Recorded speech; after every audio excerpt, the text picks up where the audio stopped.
first time reacting to MrBallen, so hope you enjoy this video. Please drop it a like. Let's get to 100 likes and I will react to more of this guy. Please check my links in the description box if you already haven't. Now let's just go. Hope you enjoy the video. I think we all like to believe that the whole world is accessible to us if we just had the time, or the money, or maybe both.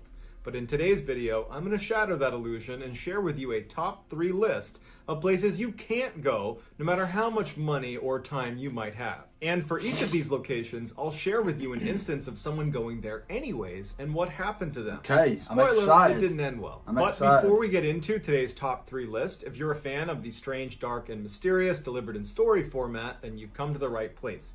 Because that's all I do, and I upload 3, 4, even 5 times every week. If that's of interest to you, then please give the like button a one-way ticket to North Sentinel Island. Also, please subscribe to this channel and turn on all notifications so you don't miss any of my weekly uploads. All right, let's get into today's stories. Let's go, let's go, let's go. MrBallen. If that's how you pronounce it, anyway. The Gate to Hell. Let's go, baby. In the early 1990s, a man turns on his camera, flips on his light, and starts filming. As the viewer, all we can tell is that he's in this gray hallway. It's very unclear where he is. It does appear to be something that might be underground because everything seems to be concrete. As he's filming, he begins walking down this narrow corridor where there's nothing on the walls or on the ground or anywhere to give away where he is. And so for the first 40 seconds of him just walking down this kind of meandering hallway, it's very uneventful. Then at some point, he aims his camera at what looks like an arrow that's been spray painted on the wall. He looks down at the ground and there's another arrow. He starts to follow the arrows and he's filming each one as he comes across them as he goes. First of all, if you see a sign saying Gate to Hell, would you actually still keep following it? I know I flipping wouldn't. Absolutely not. Disgusting behaviour. Farther and farther off of the main hallway, and at some point the arrows bring him to this room, which at first you can't tell what it is, but then as the camera focuses you see that there is this massive pile of human remains, skeletal remains. The guy filming does not seem alarmed by what he's seeing. In fact, what do you mean you don't seem alarmed? You've just flipping come across a room with loads of human remains. I would have been out there quicker than you could say flipping Scooby-Doo. Jesus Christ. That would have been the end for me. That's it. I've turned back, phoning the police, a lot. Ain't no way. Ain't no way. Seems like he came here knowing he might come across this room full of human remains. After staring at this room for a few moments, he doesn't go in, but instead turns and continues following these arrows and strange markings on the wall and the ground. It's just a death wish, isn't it? Farther and farther down this other corridor to more rooms with more skeletal remains. And at some point, he comes to a full stop and he's looking at one of these rooms and something spooks him. It's unclear what it is because to this point, he's been very nonchalant about this horrible thing he's looking at. It didn't seem to faze him at all, but something did spook him because he's standing there and then all of a sudden he starts sprinting down the hall. Now, it's clear at this point in the video that he is alone down here, or at least he thinks he's alone down here. But he's running as if someone's chasing him.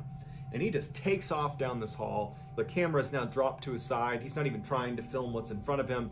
You hear his breathing and it's very panicked. And at some point he kind of trips and drops his camera and the camera comes to rest in this puddle looking right up against the wall. So you don't have a clear view of where this guy is or what's going on. And all you hear is his panicked breathing and his rapid footsteps as he continues to run down the hallway and eventually just disappears and it's totally silent. And at some point the camera runs out of batteries and it turns off. 10 years later, a group of urban explorers would find this man's camera where he had dropped it 10 years earlier in one of the scariest places on Earth. Hundreds of feet.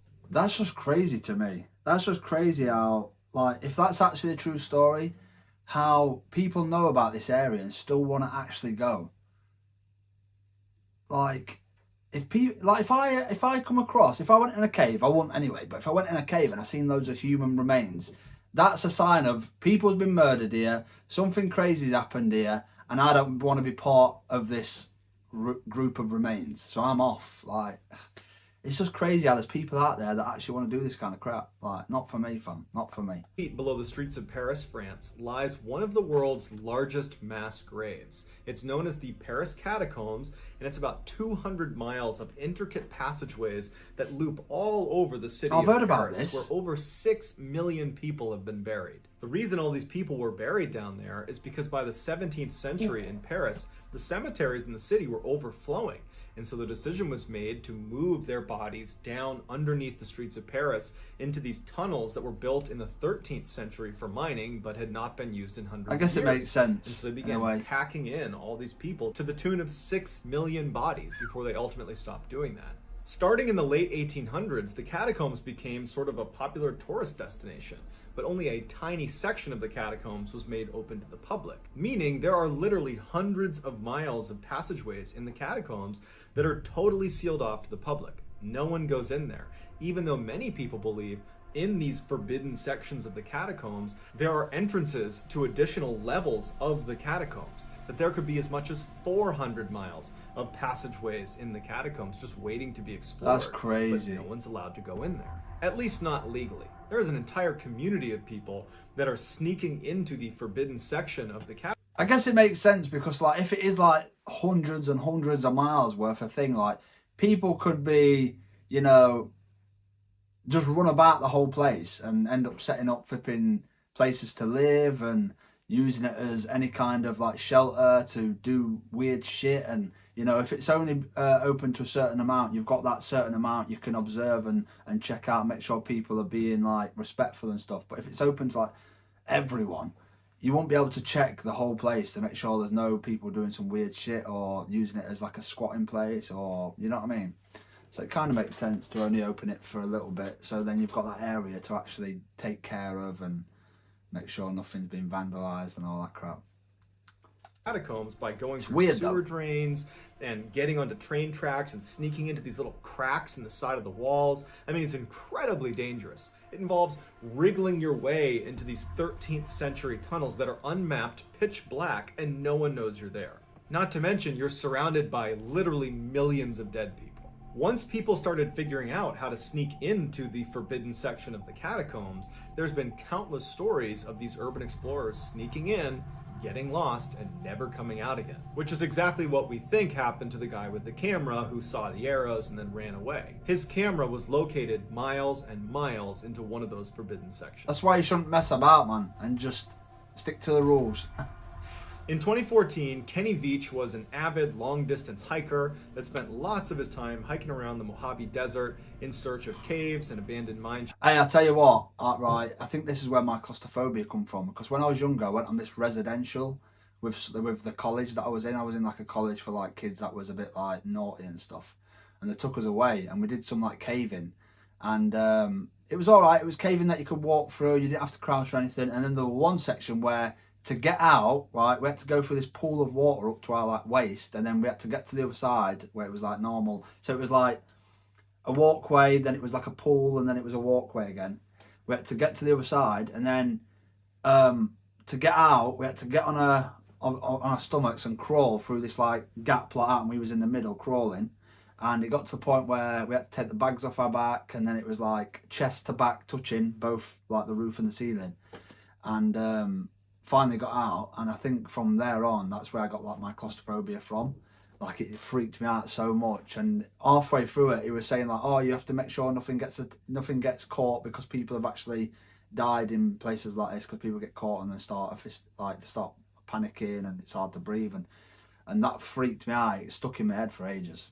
I won't ever do caving or anything like that ever again. Sometimes he'd bring his girlfriend with him, but most of the time he was on his own, and he would stay out for a couple of days at a time. Kenny was constantly on YouTube watching hiking videos and anything to do with the Mojave Desert. And Kenny was a regular commenter on all of those types of videos. In June of 2014, Kenny must have watched this video called Son of an Area 51 Technician, because he had left this comment where he was telling the community that had watched this video that he had had a very strange thing happen to him when he was out hiking near Area 51. For those that don't know what Area 51 is, it's a highly confidential United States Air Force installation that is frequently looped into alien conspiracy. I was gonna say, what's it really for though? We know that down there underneath, yeah, they've got all these like buildings on top to do all these like military stuff, but underneath it, there's labs. Have you ever seen Independence Day where they go underneath and there's labs and stuff like that? That's exactly what's under there, mate. They're trying to tell us that's what's under there.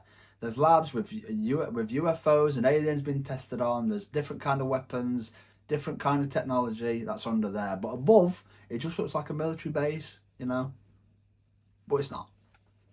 Kenny goes on to describe this strange event, and he said he found this cave entrance on the side of this mountain that was shaped like an uppercase M. As Kenny walks up to enter this M-shaped cave, he said his body started to vibrate and it stopped him in his tracks. And he said he didn't know what it was, but as he walked closer and closer, his body just continued to vibrate to the point where he said he just had to turn around and leave, that he knew something was wrong with this cave and he could not go inside. And so he said he turned around and he left. His comment got a lot of traction on this video, and a lot of people jumped on and were like, well, I don't really believe you, one, but if that is true, you got to go back. You got to go back there and explore it. You got to document this.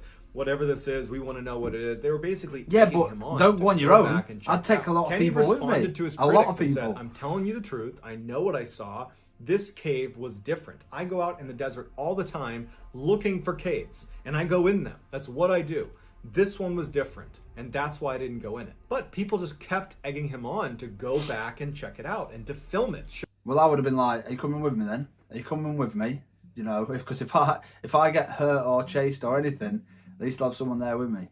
No documentation of this thing. And so finally he agrees. A couple of months later, Kenny goes back out to the Mojave Desert with his camera and he films himself looking for the M cave, but he can't find it. So the video's kind of a bust. He still uploads it to YouTube and he tells everyone that he's gonna go back out again. He knows where it is. He's fairly confident that he can get to it again, but he just needs to go out a third time to go look for it. Over the course of the next month, in the comment section of that video, people are encouraging Kenny and saying, go out there, go find it, we're so excited. One commenter was not so encouraging. Their name was Lemmy Killmeister, and they wrote on his video, do not go to M Cave. If you go in, you won't be able to get out again. Kenny wrote back, what do you mean? And Lemmy Killmeister didn't respond and subsequently vanished from YouTube. Kenny brushes this off, and on November 10th, 2014, he heads back out once again to try to find M Cave. On November 14th, when he had not returned and his girlfriend had not heard from him and couldn't get in touch with him, she called the police. The police launched this massive search for Kenny. They knew roughly where he was going to be because he had documented it so aggressively on his YouTube channel, and so they search in that area, and after about a week, they find his cell phone, and it was laying outside of an abandoned mine shaft. Now, immediately, searchers think, well, he must have fallen into this mine shaft that was almost a vertical mine shaft. He must have fallen in there to his death. So they get a camera and they feed it down into this mine shaft, and there's no one in there. And very clearly, no one had been down this mine shaft in a very long time. Certainly not Kenny. There were no been tracks abducted by aliens. Where his phone was located, so no animal tracks or people tracks. And the phone didn't have blood on it or scratches on it. It was just sitting there with no new information. Beyond the cell phone, they had nothing else to go on, and eventually the search was terminated. Kenny never turned up. He was just gone after that. While it's pretty easy for people to chalk up this whole M Cave thing as total nonsense and that they believe all that happened is Kenny went out into the wilderness of the Mojave Desert and ultimately got lost and died, and that's fair, I do want to offer up one thing about his description of being near the cave, that first time he saw it. He described his body vibrating to the point where he couldn't go any further and he had to turn around and leave. The United States military uses these things called access denial systems around their highly classified installations. Anywhere where you cannot risk someone getting in, like a fence isn't good enough, they use these machines that fire beams at people that get too close. Have you ever seen them on, you ever seen Hulk, the original Hulk film? Is it the original Hulk film? Or is it the third? Is it the second or third one? Well, they fire these shockwave. It's like one of them, and it fires like these shockwave-like sounds at him, and it stops him, and it vibrates his body, and it pushes him back. The real. Lethal, but it's like being thrust inside of a microwave. You feel hot and really uncomfortable, and you turn around and you get the heck out of there. The fact that Kenny was right near Area 51, a highly confidential area, regardless of alien conspiracies, it's a known highly confidential base. And he's discovering this strange cave entrance that doesn't look like other cave him to the labs. And he's walking up to it, describing basically what it feels like to be hit with an access denial system.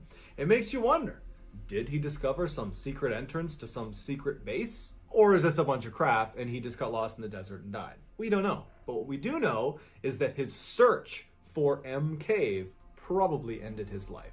And that's why you should never go looking for M Cave. Yeah, don't ever do that.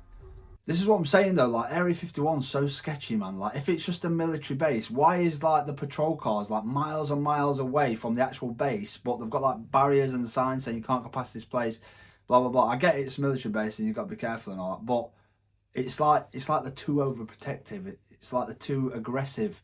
Like these white cars and stuff will spot you from miles and miles away, and then they'll come up with all these guns and stuff, and it's like there's no need. There's no need for all that shit. Like trust me, they've either captured him and killed him because he's found something or, you know, whatever. But I don't believe he just wandered off because he knew where he was. You know, you don't just wander off and then just think, oh, I got stuck, got lost. Something happened to him. They either did something to him, the government, or maybe like a UFO abducted him, or I don't know. It's weird though. As the sun began to set on August 18th, 2010, Ben McDaniel, who was 30 years old, walked to the end of the pier, put on all of his diving equipment, and jumped in the water. He slowly descended 115 feet and came to a stop right in front of a very famous underwater sign. The sign very clearly tells anybody who sees it, do not go any farther unless you are absolutely certain this is the right thing for you to be doing. If you go farther, you're probably going to die like the 300 other people that have died doing this particular activity. He swam right past that sign and went 300 feet to the very famous underwater locked gate. Now, the only people that have keys to this are extremely experienced divers, and even they don't typically go into this area because it's so dangerous. Ben was not one of the very experienced divers that was given a key, but he still desperately wanted to get to the other side of the gate. So he's sitting there yanking on the gate, and he's getting himself kind of pushed inside halfway through the gate, and he can't quite get it open. And another diver saw him doing this and was actually concerned that Ben was going to get trapped on the gate itself and would just drown on the gate. And so this diver comes over and uses his key, and maybe against his better judgment opened it, thinking that that was better than him getting stuck on the gate. Ben turns to look at him, gives him a nod, thank you, and he, on his own, swims into one of, if not the single most dangerous underwater caves in the whole world. It's called Vortex Spring Cave.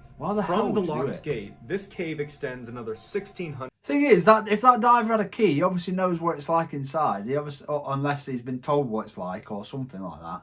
So why the hell would you let him just freely go through it? And goes down to a depth of 310 feet.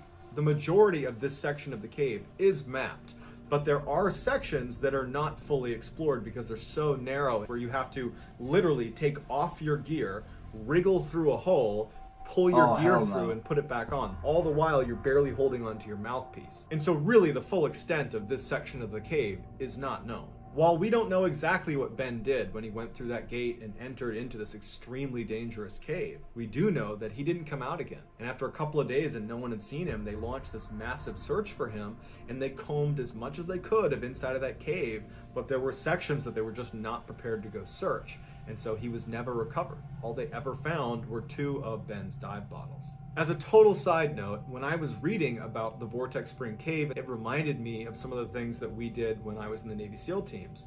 And one of my least favorite things to do is when we would be swimming in and around ships. We would go under barges. And so a barge has a flat bottom. And sometimes they sit really close to the bottom of the ocean, but there's a little space under there where you can maneuver. And so we would go underneath these barges where there was only a few feet of clearance, and it's totally pitch black, and you're swimming in just total blackness where you're so claustrophobic. You're basically tight in this little space where you're just hoping that nothing causes this barge to sink on me. And by the time you get out the other side, it's like this huge sense of relief. And so that's why this is number 1 on my list, because for me, the idea of being trapped in a little tiny alcove inside of an underwater cave where you can't get out. You're running out of air. It's pitch black. I mean, that is just the absolute worst way to go. That's going to do it, guys. But yeah, let me know what you thought to this video, guys. It's my first time reacting to this guy. Very interesting. I'll definitely do more if we get over 100 likes. Let me know what you think. I appreciate all the support, and until next time, guys, check the links out in the description. Don't forget to like this video. Let's go.